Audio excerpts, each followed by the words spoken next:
जीवन को देखते हुए कई बार ऐसा लगता है मानो वो दुखों की एक औंतहीन श्रृंखला हो। जन्म से लेकर मृत्यु तक मनुष्य सहता ही रहता है, पीड़ा के नए रूप, निराशाओं के नए चेहरे। फिर भी इसी जीवन से चिपके रहना नहीं छूटता। भीतर कहीं ये अनुभूति रहती है कि सब कुछ व्यर्थ है, और फिर भी छोड़ना असंभव लगता है। कल्पना कीजिए एक ऐसे व्यक्ति की जो हर दिन दर्द के साथ जागता है, हर रात थककर सोता है और फिर भी सुबह की प्रतीक्षा करता है। वो जानता है कि कल भी शायद वही होगा, लेकिन शायद का एक सूक्ष्म बीज उसे रोक लेता है। यही वो बिंदु है जहां एल्बर्ट कामू का कथन अर्थ ग्रहण करता है कि वास्तविक दार्शनिक प्रश्न आत्महत्या है। यदि जीवन इतना ही व्यर्थ और पीड़ादायक है तो इसे छोड़ा क्यों नहीं जाता? क्यों होना चुना जाता है, न होना क्यों नहीं? इतिहास में एक यूनानी दार्शनिक का उल्लेख मिलता है जो अपने शिष्यों को केवल आत्महत्या के बारे में ही सिखाता था। उसके शब्दों में तर्क था, सौंदर्य भी था, आकर्षण भी। लोग सुनते थे, प्रभावित होते थे, लेकिन किसी ने उसका अनुसरण नहीं किया। वो स्वयं 90 वर्ष तक जिया। मृत्युशैया पर उससे पूछा गया कि उसने जो सिखाया उसे स्वयं क्यों नहीं अपनाया। उसने कहा, मुझे यहां रहना था ताकि मैं लोगों को सिखा सकूं। ये उत्तर हास्यास्पद नहीं, बल्कि गहराई से विचलित करने वाला है। जीवन से चिपकाव केवल तर्क का विषय नहीं है, वो कहीं अधिक गहरे स्तर पर कार्य करता है। पतंजलि ने इसे अभिनिवेश कहा, जीवन की तीव्र लालसा। प्रश्न ये नहीं है कि दुख क्यों है, बल्कि ये कि इतने दुख के बावजूद ये लालसा क्यों बनी रहती है। लोग अपने कष्टों को लेकर आते हैं, अपनी वेदना खोलते हैं, लेकिन जीवन छोड़ने को तैयार नहीं होते, जैसे कोई अदृश्य आशा उन्हें थामे रहती। यहाँ एक असहज सत्य उभरता है, जितना अधिक दुख उतनी ही अधिक जीवन से पकड़। जो व्यक्ति सुखी है वो जीवन से नहीं चिपकता। ये विरोधाभास जैसा लगता है, लेकिन गहराई में उतरने पर स्पष्ट होता है। पीड़ित व्यक्ति हमेशा कल की प्रतीक्षा करता है। उसे विश्वास रहता है कि कुछ बदल जाएगा, कुछ घटेगा, कोई द्वार खुलेगा। जिन लोगों ने नर्क जैसे जीवन जिए हैं, उन्होंने ही स्वर्ग की कल्पना की है। परलोक, मुक्ति, स्वर्णिम भविष्य। ये स्वर्ग हमेशा भविष्य में होता है, आज नहीं, अभी नहीं। वो सामने लटकता रहता है एक चारे की तरह। मनुष्य आगे बढ़ता रहता है उम्मीद में, और वही उम्मीद उसे जीवन से बांधे रखती है। अब प्रश्न ये नहीं है कि जीवन दुखमय क्यों है, बल्कि ये है कि क्या आपकी आशा आपको जीवित रख रही है या बांध रही है। और यदि कल कभी नहीं आता तो आप किसके सहारे आज कुछ सह रहे हैं। ये मन की ही एक चाल है। स्वर्ग मन द्वारा रची गई सबसे सूक्ष्म और सबसे शक्तिशाली छलना है। मन धरी से फुसफुसाता है, आज की चिंता मत करो, कल सब कुछ ठीक हो जाएगा। आज बस किसी तरह सह लो। जो आनंद वहां प्रतीक्षा कर रहा है, उसके सामने ये पीड़ा कुछ भी नहीं है। और कल इतना पास लगता है कि उस पर संदेह करना कठिन हो जाता है। एक आदमी को सोचिए जो जलते हुए रेगिस्तान में चल रहा है। उसे दूर कहीं नखलिस्तान का भ्रम दिखाया गया है। वो प्यास से मर रहा है, पैर जवाब दे चुके हैं, फिर भी वो चलता है। इसलिए नहीं कि उसे वर्तमान सहनीय है, बल्कि इसलिए कि भविष्य का चित्र उसे थामे हुए है। वो नखलिस्तान कभी आता नहीं, आ सकता भी नहीं, क्योंकि कल कोई अस्तित्ववान वस्तु नहीं है। जो आता है वो हमेशा आज होता है, और आज अक्सर नरक ही होता है। लेकिन मन को ढाढ़स देना ही पड़ता है। यदि वो सांत्वना न दे तो जीवन असहनीय हो जाए। दुख इतना भारी है कि उसे उठाने के लिए किसी सहारे की जरूरत होती है। ये सहारा आशा है। हर तर्क के विरुद्ध जाकर भी आशा करना। सपने ही वो अफीम है जो पीड़ा को पतला कर देती हैं। ये मायने नहीं रखता कि सपना सच होगा या नहीं। इतना काफी है कि आज आप सपना देख सकते हैं और आज की यातना को सह सकते हैं। मनुष्य इच्छाओं को भविष्य में टांग देता है, अधूरी, अधर में लटकी हुई। लेकिन यही टालना, यही प्रतीक्षा जीवन को खींचता चला जाता है। जितना अधिक दुख उतनी ही अधिक आशा, और जितना अधिक सुख उतनी ही गहरी निराशा। ये उल्टा लगता है, पर यही सत्य है। इसलिए भिखारी कभी संसार का त्याग नहीं करते। वे त्याग कैसे करेंगे? उनके पास आशा है, उनके पास कुछ नहीं है, इसलिए वे कल्पना कर सकते हैं कि एक दिन सब कुछ होगा। संसार का त्याग केवल बुद्ध या महावीर कर सकते हैं। राजमहलों में जन्मे राजकुमार, उनके पास सब कुछ था, फिर भी दुख था। अब आशा किसकी करें? जब सब कुछ उपलब्ध हो और फिर भी तृप्ति ना आए, तब आशा मर जाती है। भिखारी कल के लिए व्यवस्था करता है, स्वर्ग, सुख, समृद्धि। बुद्ध के लिए कल बचता ही नहीं। सब कुछ जो संभव है वो अभी है, तब आशा का आधार कहां? इसलिए ये बात बार बार उभरती है कि धर्म केवल समृद्ध समाज में ही संभव है। गरीब समाज धार्मिक नहीं हो सकता। गरीब समाज अनिवार्यतः साम्यवादी होगा, क्योंकि साम्यवाद भी कल का स्वर्ग है। कल सब बराबर होगा, कल कोई अमीर गरीब नहीं रहेगा, कल क्रांति आएगी। आज बस अंधेरा है, सह लो, लड़ो, क्योंकि कल सूरज निकलेगा। समृद्ध समाज में धीरे धीरे निराशा जन्म लेती है, और जब जीवन से निराशा गहरी हो जाती है, तभी वास्तविक आशा का द्वार खुलता है। जब आदमी आत्महत्या के कगार पर खड़ा होता है, जब वो इस पूरे दुख से मुक्त होना चाहता है, उसी क्षण परिवर्तन संभव होता है। उसी क्षण दो ही मार्ग होते हैं, आत्महत्या या साधना। जब आप जीवन छोड़ने को तैयार होते हैं, तभी आप रूपांतर के लिए तैयार होते हैं, उससे पहले नहीं। लेकिन शरीर को मार देना वास्तविक आत्महत्या नहीं है। शरीर जाएगा, दूसरा शरीर आ जाएगा, मन वही रहेगा। वास्तविक आत्महत्या मन की है, और योग इसी की प्रक्रिया है, मन को समाप्त करने की। ये अंतिम आत्महत्या है, वहां से कोई वापसी नहीं होती। अब स्वयं से ये पूछना अपरिहार्य है, जिस आशा के सहारे आप जी रहे हैं, क्या वो आपको बचा रही है या आपको टालती जा रही है? और यदि मन मर जाए, तो क्या आप उसके बिना जीने का साहस रखते हैं? मनुष्य जीवन से इसलिए चिपका रहता है क्योंकि वो दुखी है। ये बात सुनते ही भीतर विरोध उठता है। मान्य बुद्धि कहती है, जो जितना दुखी हो उसे जीवन छोड़ देना चाहिए। जीवन ने उसे दिया ही क्या है कि वो उससे चिपका रहे? कभी सड़क किनारे पड़े किसी भिखारी को देखकर, नाली में पड़ा, अंधा, कोढ़ से ग्रस्त, बिना हाथ पैर, मन में ये विचार उठता ही है, ये आदमी जी क्यों रहा है? अब बचा ही क्या है?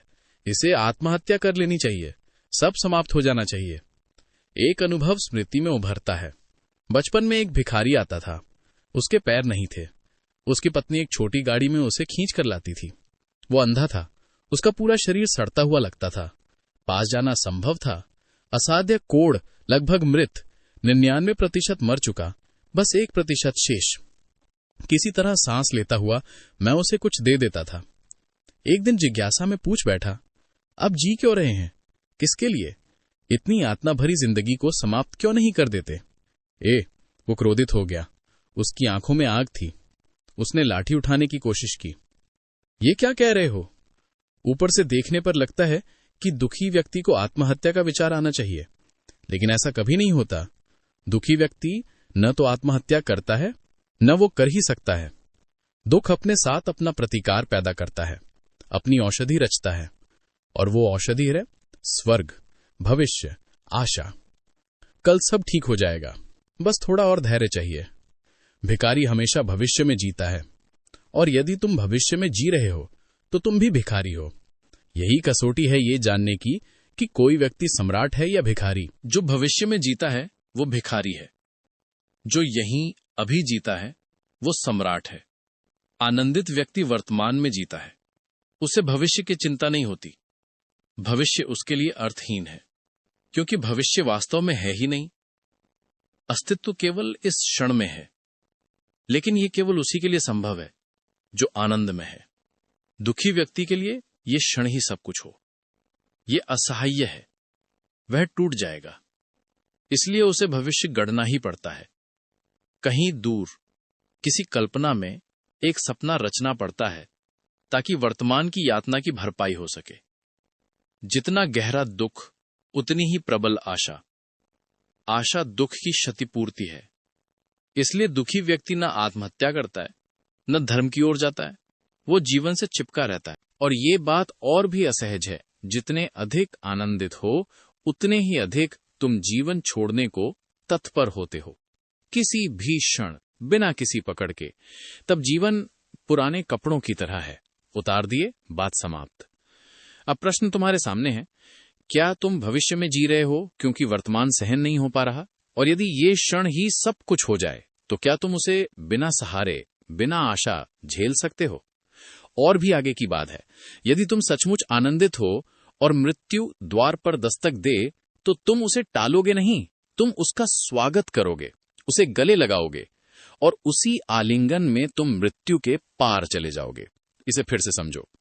मृत्यु आती है, दरवाजा खटखटाती है। यदि तुम डरकर किसी कोने में छिप जाते हो, अलमारी में, अंधेरे, रोते हुए, गिड़गिड़ाते हुए कि थोड़ा और जीने दो, तो तुम शिकार हो।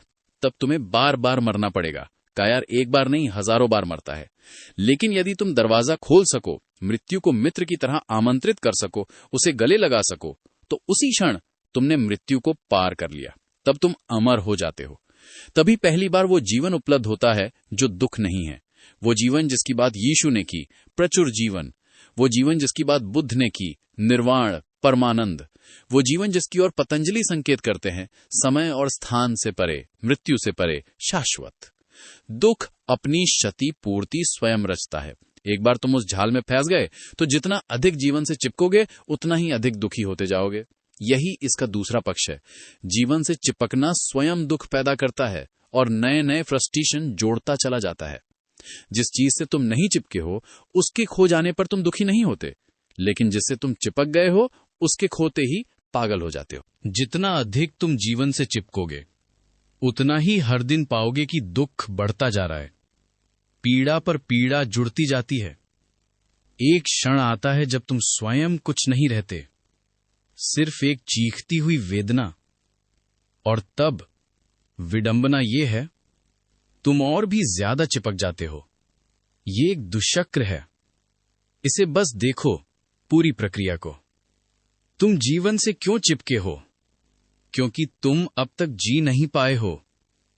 जीवन से चिपकाव इस बात का प्रमाण है कि तुम अभी तक जीवित नहीं हुए हो।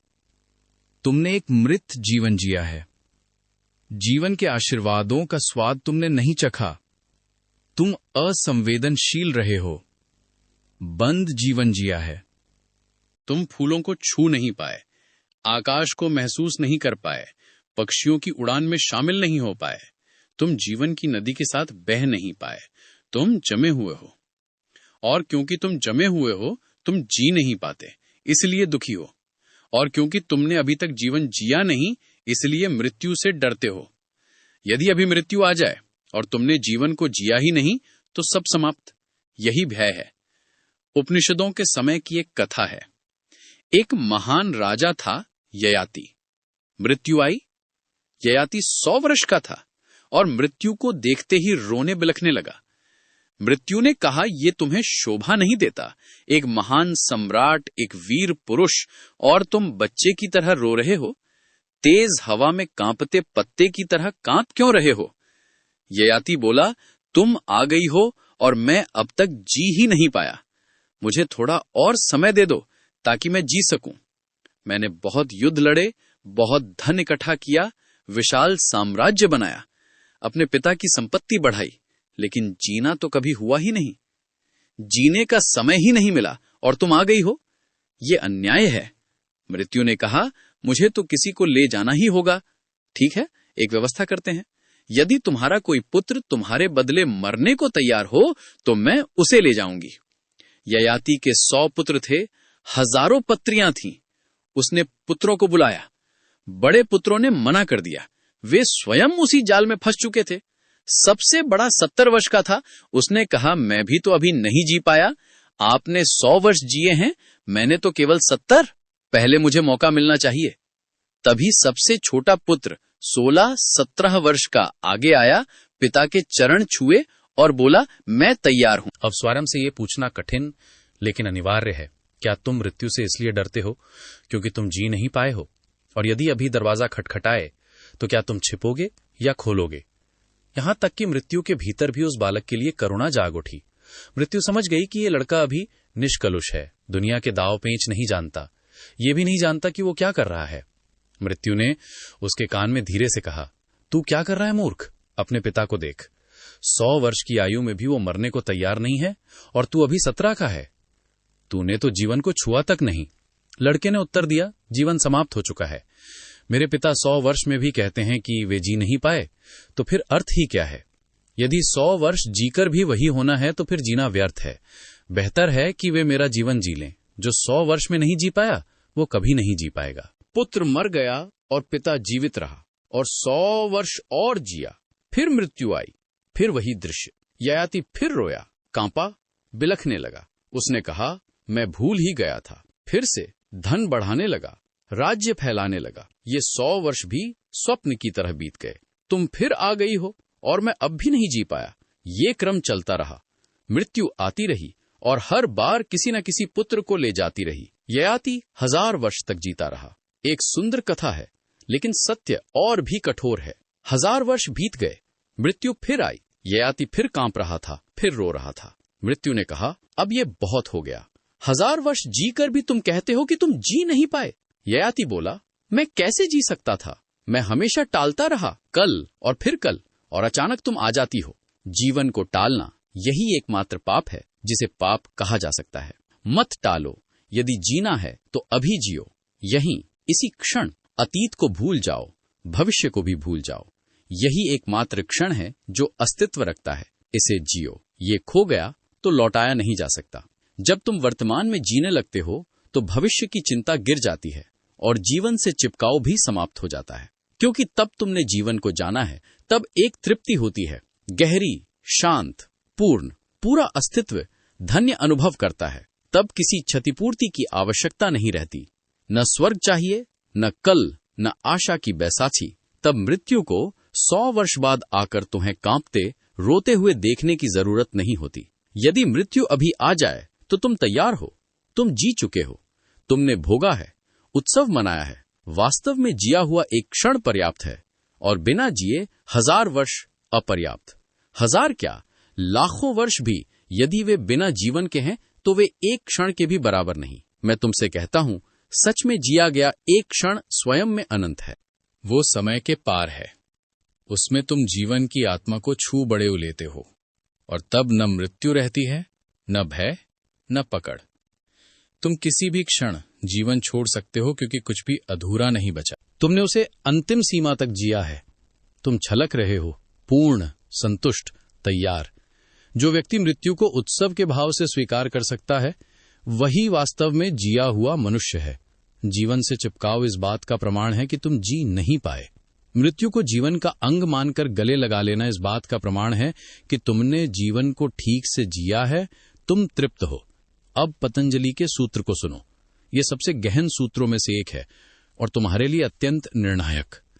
ये भय जीवन के साथ साथ बहता रहता है। यदि तुम अपने मन को देखो, स्वयं का निरीक्षण करो तो पाओगे, चाहे तुम जागरूक हो या नहीं, मृत्यु का भय निरंतर उपस्थित है। तुम जो भी करते हो उसके पीछे कहीं न कहीं मृत्यु की छाया चल रही है। तुम जो भी आनंद लेते हो उसके मोड़ पर मृत्यु खड़ी मिलती है। वो तुम्हारा पीछा करती है। तुम जहां जाते हो वह साथ जाती है। वह बाहर की कोई वस्तु नहीं है जिसे छोड़ा जा सके, वह तुम्हारे भीतर है, उससे भागा नहीं जा सकता। मृत्यु का भय तुम स्वयं हो। अब प्रश्न उठता है, ये भय आता कहां से है? क्या तुमने कभी मृत्यु को जाना है? यदि तुमने मृत्यु को कभी जाना ही नहीं तो उससे डर क्यों रहे हो? यदि मनोवैज्ञानिकों से पूछो तो वे कहेंगे कि भय तभी अर्थपूर्ण होता है जब तुम जानते हो कि जिससे डर रहे हो वो क्या है। यदि तुम पहले मर चुके होते तो भय समझ में आता, लेकिन तुम मृत्यु को जानते ही नहीं। तुम नहीं जानते कि वो पीड़ादायक होगी या आनंदपूर्ण। फिर डर क्यों? नहीं, ये मृत्यु का भय नहीं है। अज्ञात से भय कैसे हो सकता है? जिसे तुमने बिल्कुल नहीं जाना उससे डरना असंभव है। मृत्यु का भय वास्तव में जीवन से चिपकाव है। जीवन तुम्हारे सामने है और गहराई में तुम जानते हो कि तुम उसे जी नहीं रहे हो। वो तुम्हें छोड़े हुए बह रहा है। नदी बह रही है और तुम किनारे खड़े हो। जीवन तुम्हारी उंगलियों से फिसलता जा रहा है। मृत्यु का भय मूलतः इस बात का भय है कि तुम जीने में असमर्थ हो और जीवन समाप्त होता जा रहा है। जल्द ही समय नहीं बचेगा और तुम हमेशा प्रतीक्षा करते रहे, तैयारी करते रहे। तुम तैयारी के नशे में हो। एक कथा याद आती है। एक जर्मन विद्वान था जिसने दुनिया की सबसे महान पुस्तकालयों में से एक बना ली। हर देश से, हर भाषा, दुर्लभ से दुर्लभ पुस्तकें। उसने अपना पूरा जीवन केवल संग्रह में लगा दिया। वह कभी एक भी पुस्तक पढ़ नहीं पाया। वह चीन गया मानव चर्म पर लिखी गई एक दुर्लभ पुस्तक की खोज में। फिर बर्मा, फिर भारत, फिर श्रीलंका, फिर अफगानिस्तान। पूरा जीवन इकट्ठा करने में बीत गया। वह हमेशा कहता था, जब पुस्तकालय पूर्ण हो जाएगा तब मैं पढ़ूंगा। 70 वर्ष की आयु में उसका पुस्तकालय पूरा हो गया। अद्भुत, विशाल, अनमोल। और तभी मृत्यु आ गई। मृत्यु शैया पर उसकी आंखों से आंसू बहने लगे। उसने एक मित्र से कहा, अब क्या करूं? समय नहीं बचा। पुस्तकालय तैयार है, लेकिन जीवन समाप्त हो गया। कुछ करो, कोई भी पुस्तक उठा लाओ, कुछ पढ़ दो, ताकि कम से कम थोड़ा सा तो समझ सकूं। शायद थोड़ी तृप्ति मिल जाए। मित्र पुस्तकालय गया, एक पुस्तक उठाई, दौड़ता हुआ लौटा, लेकिन विद्वान मर चुका था। अब स्वयं से पूछो, क्या तुम जीवन को जीने के बजाय उसकी तैयारी में लगे हो? और जिस भय को तुम मृत्यु समझते हो, क्या वह वास्तव में इस बात का भय नहीं है कि जीवन हाथ से निकलता जा रहा है और तुम अब भी प्रतीक्षा कर रहे हो? यह लगभग सभी के साथ घटता है। मनुष्य जीवन को जीने के बजाय जीवन की तैयारी करता रहता है। वह मान लेता है कि पहले असंख्य व्यवस्थाएं करनी होंगी, सब कुछ ठीक करना होगा, सब कुछ सुरक्षित करना होगा, फिर कभी जिएंगे। लेकिन तब तक जीवन निकल चुका होता है। तैयारी पूरी हो जाती है, पर उसे भोगने वाला कोई बचता नहीं।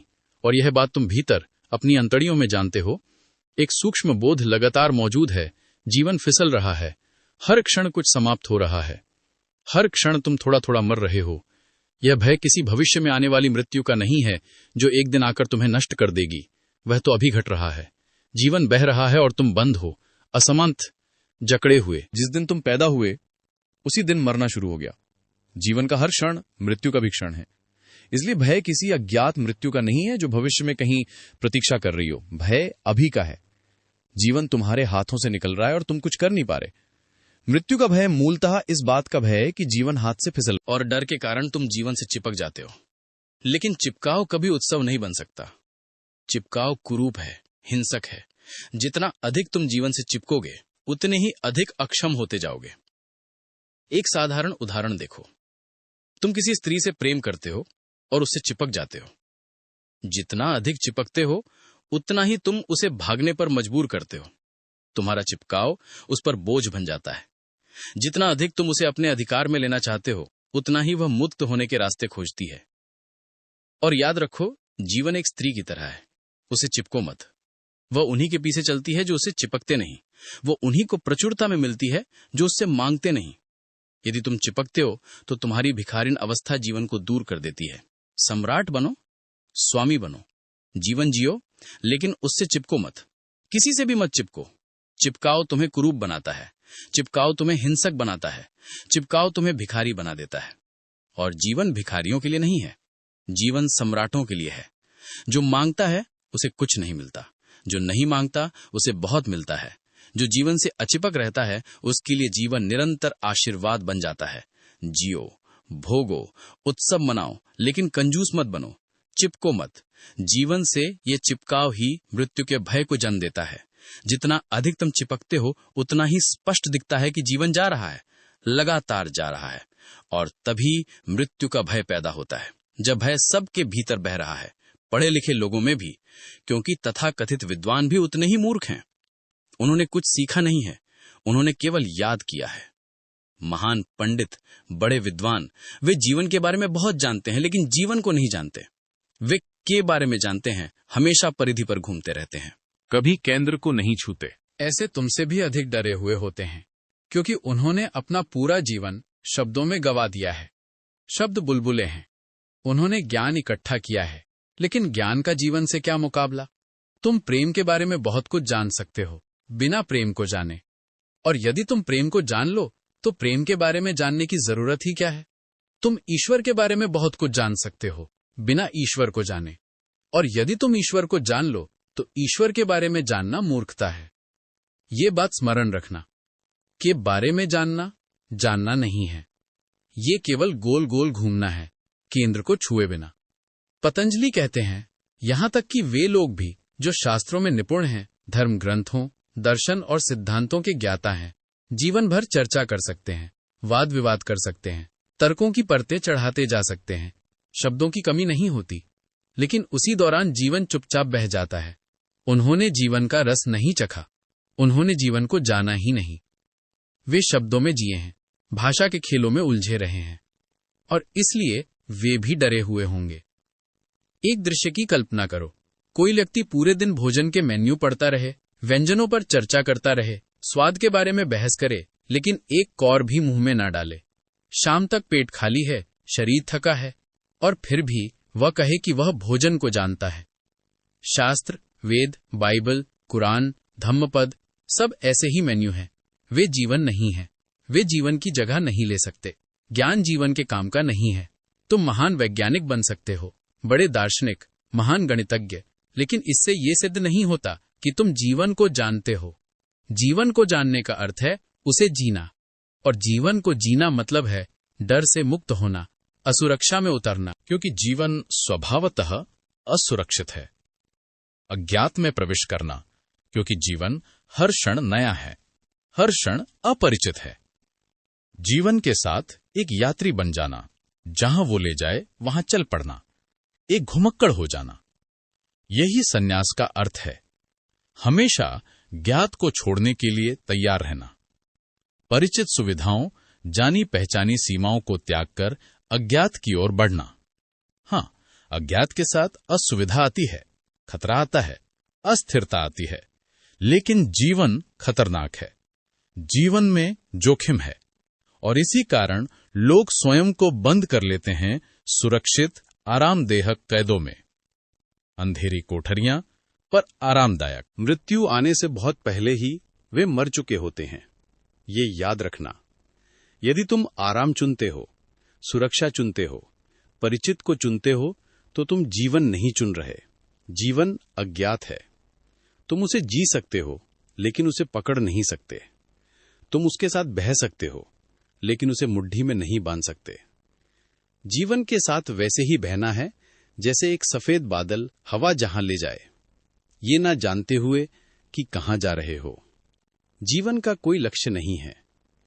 यदि तुम किसी निश्चित लक्ष्य की खोज में हो, तो तुम जीवन को चूक जाओगे। जीवन लक्ष्यहीन है, इसीलिए अनंत है, इसीलिए यात्रा कभी समाप्त नहीं होती। यदि कोई अंतिम लक्ष्य होता, तो उसे पा लेने के बाद क्या करते? एक लक्ष्य पाते हो, 1000 नए सामने खड़े हो जाते हैं। एक शिखर पर पहुंचते हो, तो दिखता है और ऊंचे शिखर अभी बाकी हैं। कभी अंत नहीं आता। यही अस्तित्व का अर्थ है, ना आरंभ ना अंत। डर के कारण भीतर सिमटे हुए, स्वयं में बंद होकर तुम चिपकते हो और फिर दुखी होते हो। जीवन के प्रवाह में मृत्यु का भय बहता है। जीवन से चिपकाव सब पर हावी है, इवन विद्वानों पर भी। तुम मृत्यु को जानते भी नहीं, फिर भी डरते हो। क्यों? क्योंकि भीतर कुछ और है। अहंकार। अहंकार एक झूठी संरचना है, कुछ चीजों का जोड़ है। उसका कोई केंद्र नहीं, कोई ठोस अस्तित्व नहीं। वही मृत्यु से डरता है। वो एक ताश के पत्तों का घर है। जैसे कोई छोटा बच्चा पत्तों का घर बनाकर डरता है, हवा ना आ जाए, कोई दूसरा बच्चा पास ना आ जाए। वह स्वयं से भी डरता है, क्योंकि जरा सा हिलने पर पूरा घर गिर सकता है। अहंकार भी ऐसा ही है, और उसी डर से जीवन से चिपकाव पैदा होता है। अब स्वयं से ये प्रश्न पूछना टालना मत। क्या तुम जीवन को जान रहे हो, या केवल उसके बारे में जानते जा रहे हो?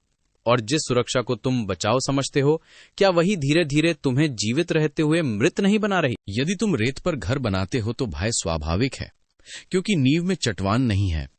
औंधियां आती हैं और तुम कौपते हो, क्योंकि पूरा घर कौपता है और किसी भी क्षण गिर सकता है। अहंकार ताश के पत्तों का घर है, इसलिए भय बना रहता है। लेकिन यदि तुम सच में जान लो कि तुम कौन हो, तो भय अपने आप विलीन हो जाता है, क्योंकि तब तुम अनंत मृत्युहीन चट्टान पर खड़े होते हो। अहंकार तो वैसे भी मरने वाला है, बल्कि वो पहले से ही मृत है। उसका अपना कोई जीवन नहीं, वो केवल तुम्हारे अस्तित्व का प्रतिबिंब है, जैसे दर्पण। तुम्हारा अस्तित्व शाश्वत है। इसी कारण विद्वान भी मृत्यु से डरते हैं, क्योंकि सीखने से अस्तित्व नहीं जाना जा सकता। अस्तित्व सीखने से नहीं, भूलने से जाना जाता है। मन को पूरी तरह रिक्त करना पड़ता है, यहां तक कि मैं हूं की अनुभूति से भी खाली। और जब ये पूर्ण शून्यता घटती है, उसी शून्य में पहली बार अस्तित्व का साक्षात्कार होता है।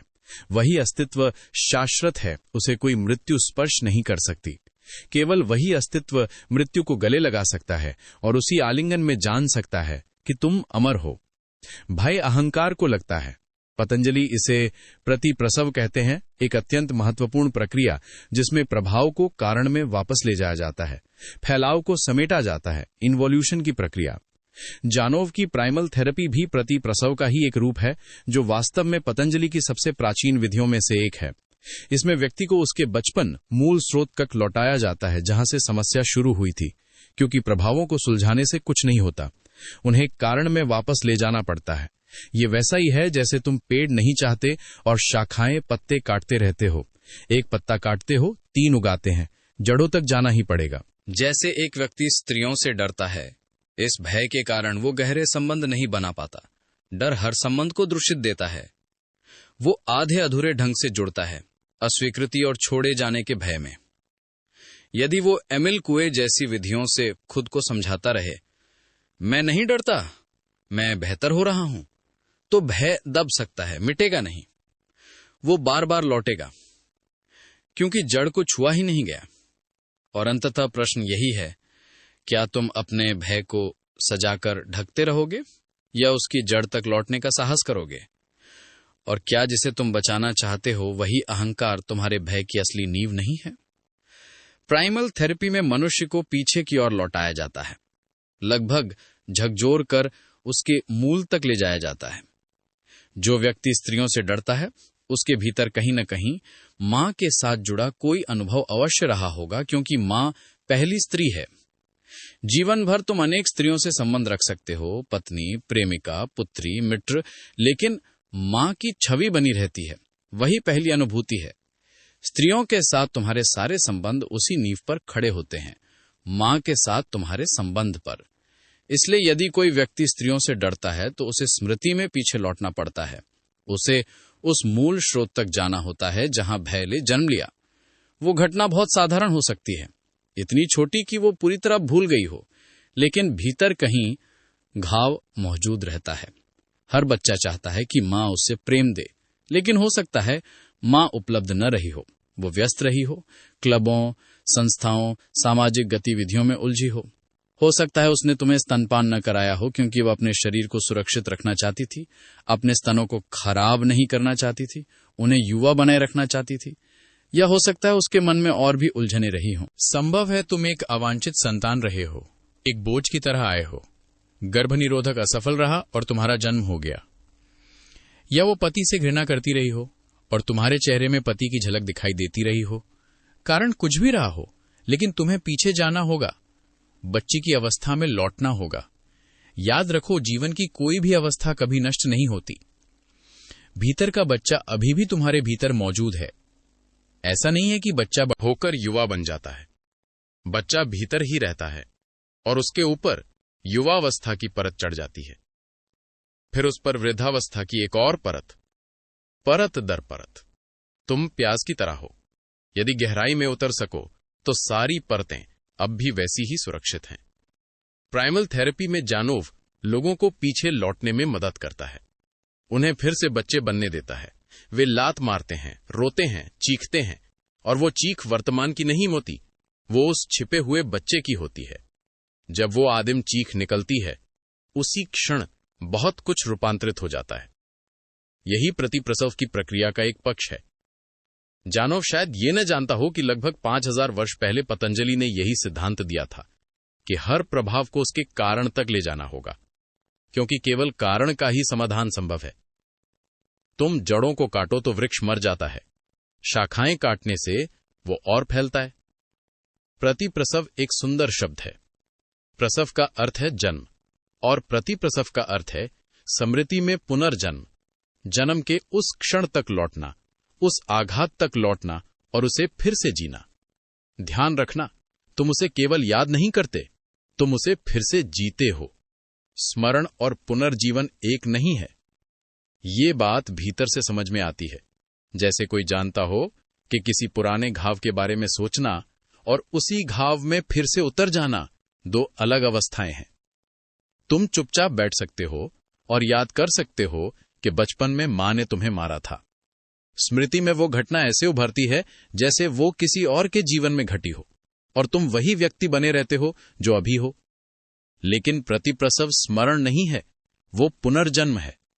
उसमें तुम बच्चे को याद नहीं करते, तुम बच्चा बन जाते हो। वो मार स्मृति में नहीं पड़ती, वो अभी इसी क्षण पड़ती है।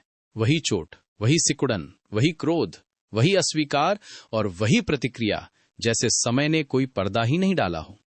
पतंजलि इसी प्रक्रिया को खोजी की मूल पद्धति कहते हैं, केवल प्राइमल थेरेपी के लिए नहीं, बल्कि उस व्यक्ति के लिए जो जीवन की परिपूर्णता और सत्य की तलाश में है। वे कहते हैं कि 5 कलेश हैं: अविद्या, अस्मिता, राग, द्वेष और अभिनिवेश, और इन्हें केवल पीछे की ओर सुलझाकर ही समाप्त किया जा सकता है। ऊपर से देखने पर सबसे आखिरी परत अभिनिवेश है, जीवन से चिपकाव। लेकिन उससे पूछा जाना चाहिए कि ये चिपकाव क्यों है?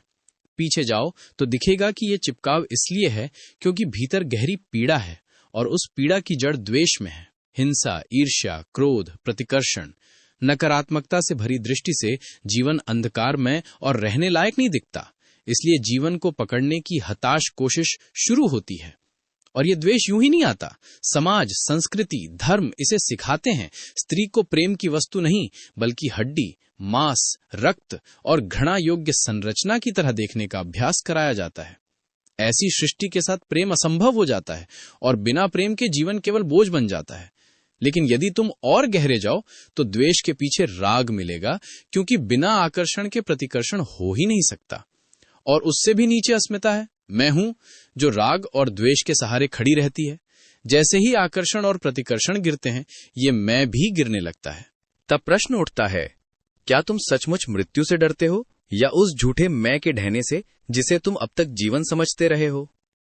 कभी ये भीतर से साफ दिखाई देता है कि तुम्हारा अहम किसी ठोस वस्तु की तरह नहीं, बल्कि भेदों के सहारे खड़ा है।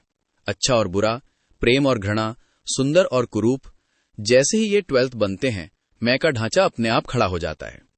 इसी कारण राग और द्वेष के पीछे अहम छिपा है। लेकिन प्रश्न ये नहीं कि अहम क्यों व्यवहार करता है, प्रश्न ये है कि वह पैदा ही क्यों हुआ। पतंजलि कहते हैं, और गहरे जाओ, वहां तुम्हें अविद्या मिलेगी, असावधानी, अनहोशपन। यही मूल कारण है, वही बीज है जिससे पूरा दुख उगता है। जीवन से चिपकाव, अभिनिवेश आखिरी फल है। उससे लड़ना वैसा ही है जैसे पत्तों से युद्ध करना। कारण तक लौटे बिना कुछ बदलता नहीं। इसलिए पतंजलि संघर्ष की नहीं, उल्टी यात्रा की बात करते हैं। पीछे लौटो, प्रभावों को कारण में विलीन करो। इसका उपाय सरल है, लेकिन असहज। न चिपकाव से लड़ो, न राग द्वेष से, न अहं से। बस जागरूकता बढ़ाओ। जैसे जैसे सजगता गहरी होती है, वैसे वैसे ये सब अपने आप ठहरने लगते हैं, क्योंकि जड़ ही गल जाती है। सामान्य नैतिकता सतह पर सुधार सिखाती है, धर्म प्रभावों से लड़ना सिखाते हैं। पतंजलि जड़ को काटने का विज्ञान देते हैं। जीवन को ऐसे जियो जैसे नींद में चलते व्यक्ति की तरह नहीं, बल्कि हर क्षण होश में जो भी करो पूरी चेतना के साथ करो, और तुम देखोगे कि बहुत कुछ बिना प्रयास के गिर जाता है। नागार्जुन और चोर की कथा इसी का प्रतीक है। चोर चोरी छोड़ने नहीं आया था, उसे केवल जागरूक रहने को कहा गया। लेकिन जैसे ही होश आया, हाथ रुक गया। चोरी और सजगता एक साथ चली नहीं सकती। कोई उपदेश नहीं, कोई निषेध नहीं, सिर्फ चेतना। अब प्रश्न ये है कि क्या तुम अब भी अपने दोषों से लड़ना चाहते हो, या उस नींद से जागने का साहस रखते हो जिससे वे पैदा होते हैं?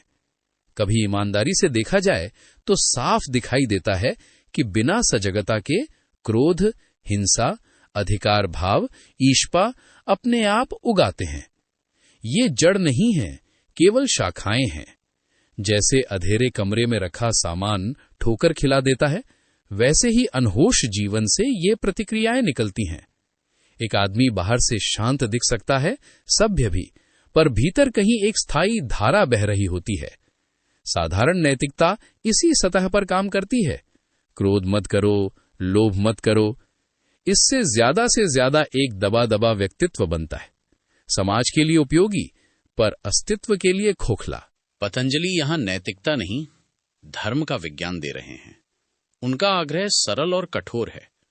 हर प्रभाव को कारण तक वापस ले जाओ, और कारण हमेशा एक ही है, अविद्या, असावधानी। जैसे ही सजगता आती है, क्रोध करना संभव नहीं रहता, ईर्ष्या टिक नहीं पाती, हिंसा अपने आप गिर जाती है। ध्यान का पहला चरण यही करता है। बाहरी अभिव्यक्तियां शांत हो जाती हैं, लेकिन यहीं रुक जाना धोखा है, क्योंकि बीज अब भी भीतर जीवित हो सकता है। तुम सोचते हो कि तुम केवल तभी क्रोधित हो जब क्रोध दिखाई देता है, पर यह सच नहीं। वह क्रोध तो भीतर पहले से मौजूद होता है, तभी किसी अपमान के क्षण में अचानक फट पड़ता है। ध्यान तुम्हें पहले बाहरी शांति देता है, फिर भीतर की धारा दिखाता है। पतंजलि इसी अंतर को ध्यान और समाधि कहते हैं। ध्यान में अभिव्यक्ति मिटती है, समाधि में बीज जलते हैं। जब स्रोत तक पहुंचा जाता है, तब न चिपकाव बचता है, न मृत्यु का भय, क्योंकि तुम जैसा कुछ बचता ही नहीं। वहां कोई अहम नहीं जो बचे रहने की मांग करे। वही वो स्थिति है जहां ये कहना संभव होता है, अहम ब्रह्मास्मि, मैं वही हूं जो है। अब प्रश्न ये नहीं कि तुम क्रोध, लोभ या भय से कैसे छुटकारा पाओगे। प्रश्न ये है कि क्या तुम उस गहरी नींद से जागने के लिए तैयार हो जिसके कारण ये सब पैदा होते हैं। पूरा सुनने के लिए शुक्रिया।